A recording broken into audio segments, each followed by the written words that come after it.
Com certeza está funcionando, porque prendendo esses criminosos e ele passando ali pela delegacia, faz com que esses homens, Isabelle, pensem pela segunda vez se valeria a pena fazer isso ou não, não é isso, prefeito? É isso, aliás, incrível, né? Basicamente homens, a gente não tem o caso de nenhuma mulher fazendo isso, né? Então, aprendam um pouquinho de educação esses delinquentes, otários, desculpa a expressão, mas como a Isabelle usou, babacas, né? Esse que a gente viu na matéria ainda é metido a valentão, né? Então, tem um trabalhador ali, um motorista, cumprindo com a sua obrigação, querendo garantir o direito das pessoas de se locomover, e um valentão querer esperar um amiguinho dele, ou sei lá o que ele estava esperando. Então, assim, é muito importante que as pessoas tenham esse cuidado, porque no final do dia, Isabelle, é impossível a gente colocar um fiscal para cada delinquente. Não dá para a gente colocar uma polícia em cada ônibus. Isso tem muito a ver com cidadania. Quer dizer, o que eu tenho chamado a atenção, a gente aumenta a fiscalização, tem câmera, né? Queremos a punição, vamos expor a cara desses valentões, né? Mas é muito importante que as pessoas, né, que a gente comece a ver numa cidade mais civilizada, que as pessoas chamem atenção. A gente precisa causar constrangimento para essas pessoas. Não estou falando de ato de violência, pelo amor de Deus, mas no mínimo causar constrangimento para essas pessoas que impedem, né, esses marginais, que impedem que o serviço e que o patrimônio público seja bem mantido. Só lembrando que o corredor expresso Transoeste deverá estar com a operação dos ônibus amarelinhos até o final do ano, Isabelle Benito, e o Transbrasil já começando os testes também até o final do ano de algumas linhas para poder ver como isso vai funcionar, não é isso? Transbrasil a gente já começa no final desse primeiro semestre, a obra está no seu final agora. Quero só lembrar uma coisa, as pessoas sempre falam isso e eu gosto de lembrar. A Transbrasil nunca teve nada a ver com a Olimpíada. A Transbrasil, nós iniciamos ela no segundo semestre de 2015 e era previsto ali 3 anos de obra. Então ela está 4 anos atrasada, não sei porquê, coincide com uma coisa que me antecedeu, mas nunca foi para a Olimpíada, não tem nada a ver com a Olimpíada, nem era para estar pronta em 2016. Agora, óbvio que era para estar pronta lá para 2020, 2019, né? Com atraso, 2020. Então nós estamos em 2023 e vamos agora começar a botar lá para funcionar. Só que, Isabelle, tem outra coisa, né? A gente já viu até outros ônibus aqui no Rio de Janeiro sem funcionar direito. E com certeza eu sei que você vai conversar com o prefeito agora também, que tem passageiro tendo que empurrar ônibus no meio da rua. O prefeito está aqui e conversa contigo. Não, eu quero perguntar ao prefeito, que eu sei que ele está ligado também, deve estar ligado em relação a esses últimos acontecimentos, não tem a ver com o BRT, mas como ele é ligado a todo mundo, acho que a Maína também está ligada nisso. A Getransp tem que também, não sei se é a Getransp, mas os órgãos como um todo, a gente como imprensa, dessas portas sendo abertas. Duas coisas que eu fiquei pensando hoje no meu editorial de manhã nas rádios, tem a imagem até, a gente está mostrando aqui, uma das imagens que a mulher que caiu, infelizmente, acabou morrendo, mas não era a única, teve aqui o menino que caiu no BRT, os dois.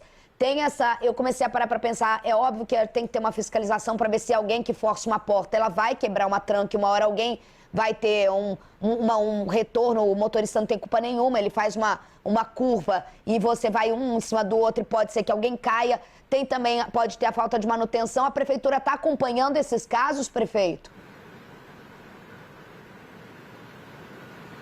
Estamos sim, Isabelle. Primeiro, né, o sistema, nós estamos fazendo toda essa renovação do sistema de BRT, mas você teve também um abandono completo do sistema que a gente chama de SPPO, que são esses ônibus urbanos. Né? Então, você tinha uma quantidade enorme de linhas que tinham sumido, boa parte delas já voltou. Você tinha problemas no ar-condicionado, já melhorou bastante, ainda falta muito. A gente não está pagando o subsídio de quem está com o ar desligado. E você tem um problema de idade da frota, né, de falta de manutenção.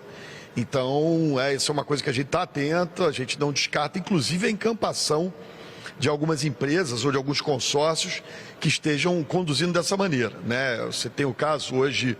Eu vi esse pessoal lá ali na Paranapuã, ali na Ilha do Governador, tendo que empurrar o ônibus para o ônibus funcionar. Uma empresa que é reincidente no seu desrespeito à população, no mau serviço. Algumas empresas na Zona Oeste. Então, a gente está muito atento a isso.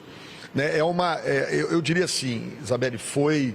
de tudo que a gente encontrou abandonado, e não foram poucas coisas que a gente encontrou abandonado, o transporte foi o que mais sofreu. Eu falo da Zona Oeste, temos Pégaso, Palmares, Transporte Barra, fazendo um transporte de péssima qualidade, ônibus quebrados, ônibus com vidro quebrado, sem banco, com pneu careca. E a gente não vê uma fiscalização na Zona Oeste. Está faltando fiscal também, prefeito, até para que essa impressão da população não fique contra a prefeitura, que a gente vê vocês trabalhando de um lado, sendo que a Zona Oeste é totalmente largada no que se diz respeito à questão de transporte público? Não, olha só, vamos lá. A gente está muito atento, eu disse aqui, minha prioridade tem sido a Zona Oeste, né? O que você tem é na cidade inteira, infelizmente. Até seria bom que fosse só numa área da cidade, né? Esse abandono das linhas de ônibus, dos BRTs, aconteceu para todo o Rio. A Transcarioca cruza o subúrbio carioca todo. Então, infelizmente, estava tudo abandonado, né? E, assim, eu não acho que é falta de fiscal, não. Né? Hoje a gente tem mecanismos de fiscalização que eu diria que são muito mais incorruptíveis, né? GPS para ver se tem a quantidade de ônibus, câmera, agora a gente vai botar um sensor de ar-condicionado para saber se o ar-condicionado está ligado ou não está ligado. Então tem um esforço grande da prefeitura, né, nesse sentido. Agora, é um abandono muito grande, não se recupera o que foi largado do dia para a noite, nem em 2 anos, né? Então a gente está se esforçando para isso. Algumas melhoras já estão sendo verificadas, né? Transolímpica e Transcarioca é um exemplo. E muitas linhas de ônibus que não existiam mais e que voltaram a operar. Ô prefeito, só para encerrar aqui, acho que é importante a gente como jornalista, a gente pensa em manchetar, e aqui você manchetou uma coisa. O maior desafio foi o transporte público. E assim, eu como fiscal do povo, se alguém me deixa aqui, eu concordo.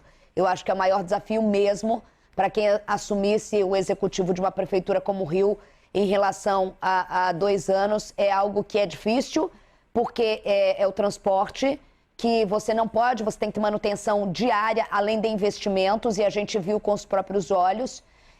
Além de tudo, você mexe com contratos, porque as pessoas não têm noção do que são contratos, do que são burocracias.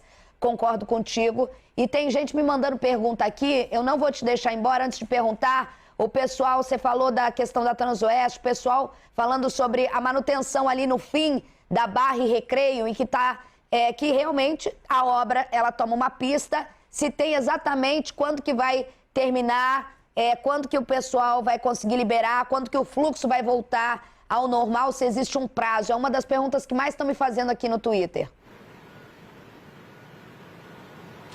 A gente tem um sofrimentozinho aí até o fim desse ano, né? Enfim, para fazer toda a remodelação da pista, a concretagem da pista. A gente está com 2 frentes ali, uma vem do Terminal Alvorada e outra vem ali do Pingo d'Água, em direção ambos ao túnel da Grota Funda, né? Então, essa obra deve demorar até o fim do ano. Os terminais, o Mato Alto já avançou bastante, estamos começando agora com o Curral Falso e Pingo d'Água, Santa Cruz também. Então, isso aí, no final desse ano, início do ano que vem, a gente vai ter a Transoeste zeradinha, funcionando. Tanto era a nossa prioridade, foi o primeiro BRT que a gente fez. Eu já andei de BRT com o senhor, BRT se inaugurado e BRT novo.